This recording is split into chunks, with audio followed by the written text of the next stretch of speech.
जब जुल्म अपनी इंतहा को पहुंच जाए, जब सच बोलना जुर्म बन जाए, जब कमजोरों की आहें आसमान को चीरने लगें, तब कुछ लोग सिर्फ तारीख का हिस्सा नहीं बनते बल्कि तारीख का रुख बदल देते हैं। ये दास्तान है सब्र की, ये किस्सा है कुर्बानी का, ये तज़किरा है एक ऐसे अजीम सहाबी का जिसने हक के रास्ते में हर अजियत को गले लगाया। ये जिक्र है हज़रत उम्मार बिन यासिर रज़ियल्लाहु अन्हु का। हज़रत उम्मार बिन यासिर रज़ियल्लाहु अन्हु मक्का मुकर्रमा की इस सरजमीन पर पैदा हुए जहां उस वक्त हक को दबाया जा रहा था और बातिल का बोलबाला था।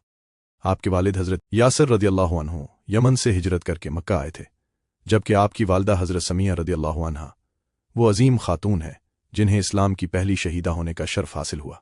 ये एक सादा मगर बाइज्जत ख़ानदान था जिसके पास दुनिया की दौलत न थी मगर ईमान की दौलत ऐसी थी जिसने उन्हें रहती दुनिया तक अमर कर दिया। जब नबी करीम मोहम्मद सल्लल्लाहु अलैहि वसल्लम ने अल्लाह के हुक्म से तौहीद की सदा बुलंद की तो हज़रत उम्मार बिन यासिर रज़ियल्लाहु अन्हु उन खुशनसीब लोगों में शामिल थे जिन्होंने सबसे पहले इस आवाज़ पर लब्बैक कहा। न सिर्फ वो बल्कि उनके वालिद और वालिदा भी ईमान ले आए। यूं एक पूरा घराना हक के नूर से मुनव्वर हो गया, लेकिन यही ईमान उनके लिए आजमाइश बन गया। मक्का के कुफ्फार ने उन पर जुल्म सितम की इंतहा कर दी। तपती हुई रीत पर लुटाया जाता, जिस्मों को आग की तपश में जलाया जाता, भूख और प्यास से निढाल किया जाता, मगर इनके दिलों में ईमान की रोशनी बुझ न सकी।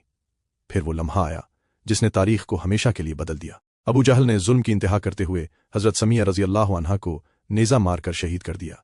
वो इस्लाम की पहली शहीदा बन गईं और सब्र व इस्तिकामत की ऐसी मिसाल कायम कर गईं जो क़यामत तक जिंदा रहेगी। इस दर्दनाक मंजर के दरमियान नबी करीम मोहम्मद सल्लल्लाहु अलैहि वसल्लम इनके पास से गुजरे और आप सल्लल्लाहु अलैहि वसल्लम ने वो अल्फाज इरशाद फरमाए जो रहती दुनिया तक अहले ईमान के लिए तसल्ली का जरिया है। सब्र करो ए आले यासिर, बेशक तुम्हारा वादा जन्नत है। ये मज़मून मुतअद्दिद कुतुब हदीस में मनकूल है जिनमें सुन्न इब्न माजा, सुन्न नसाई और दीगर रिवायात शामिल हैं और मुहद्दिसीन ने उसे मुख्तलिफ तरीक़ से नकल किया है। फिर वक्त ने करवट ली। हज़रत अम्मार बिन यासिर रज़ियल्लाहु अन्हु ने हिजरत की, मदीना मुनव्वरा पहुंचे और अपनी पूरी ज़िंदगी इस्लाम की खिदमत के लिए वक्फ कर दी। मस्जिद नबवी की तामीर में ईंटें उठाएं, मैदान जिहाद में डटकर खड़े रहे और हर मौके पर हक़ का साथ दिया। उनके बारे में मुतअद्दिद रिवायात में आया है कि वो निहायत मुखलिस, सच्चे और वफ़ादार सहाबी थे जिनके ईमान और इखलास की गवाही मुख्तलिफ कुतुब हदीस में मिलती है। एक दिन नबी करीम मोहम्मद सल्लल्लाहु अलैहि वसल्लम ने एक अजीम पेशगोई फरमाई, अम्मार को एक बागी गुरूह कत्ल करेगा। यह हदीस सही बुखारी और सही मुस्लिम दोनों में मुख्तलिफ अल्फाज के साथ मौजूद है, जबकि सुन्नन नसाई और दीगर कुतुब हदीस में भी उसका जिक्र आया है। बाज़ रिवायात में यह भी मनकूल है कि उम्मार रज़ियल्लाहु अन्हु हमेशा हक़ के साथ होंगे और हक़ उनके साथ होगा। ये वो बशारत थी जिसने उनके मकाम को और बुलंद कर दिया। साल गुजरते गए, उम्र ढलती गई, मगर हक़ से वाबस्तगी में कोई कमी न आई। फिर वो वक्त आया जब जंग सफ़ैन बर्पा हुई। हज़रत उम्मार बिन यासिर रज़ियल्लाहु अन्हु जो उस वक्त तकरीबन 90 साल के थे, मैदान में मौजूद थे। बुढ़ापा उनके आज़म को कमज़ोर न कर सका। वो हक़ के साथ खड़े रहे और फिर वो लम्हा आया जब उन्होंने जामे शहादत नोश किया। यूं नबी करीम मोहम्मद सल्लल्लाहु अलैहि वसल्लम की पेशगोई सच साबित हुई और तारीख़ ने एक और अजीम बाब मुकम्मल कर लिया। हज़रत उम्मार बिन यासिर रज़ियल्लाहु अन्हु मौला अली पाक अलैहिस्सलाम के साथ थे और मुखालिफ बनु उम्मिया यानी हज़रत उमीर मुआविया रज़ियल्लाहु अन्हु की फ़ौज थी। हज़रत उम्मार बिन यासिर रज़ियल्लाहु अन्हु की शहादत ने यह पैगाम दिया कि सच का रास्ता कठिन ज़रूर होता है, मगर जो इस पर साबित कदम रहे वही कामयाब होता है।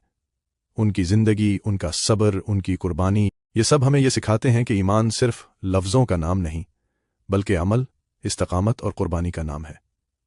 इमाम मालिक की मुअत्ता, सुन्न इब्न माजा, सुन्न नसाई, सही बुखारी और सही मुस्लिम जैसी मुस्तनद कुतब में हज़रत उम्मार बिन यासिर रज़ियल्लाहु अन्हु के फ़ज़ाइल, इनकी आज़माइशों और उनकी शहादत से मुतल्लिक़ रिवायात मुख्तलिफ अंदाज में मनकूल हैं जो इस हकीकत की गवाही देती हैं कि वो उन खुशनसीब लोगों में से थे जिन्होंने हक़ को पहचाना, उस पर डटे रहे और इसी पर अपनी जान कुर्बान कर दी।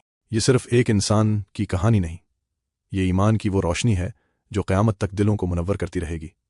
ये सब्र का वो इस्तारा है जो हर आज़माइश में रास्ता दिखाता रहेगा। और ये सबक है हर इस इंसान के लिए जो सच के रास्ते पर चलना चाहता है कि अगर अम्मार बिन यासिर रज़ियल्लाहु अन्हु जैसे लोग जुल्म के सामने झुक नहीं सकते तो हमें भी हक़ का साथ कभी न छोड़ना है।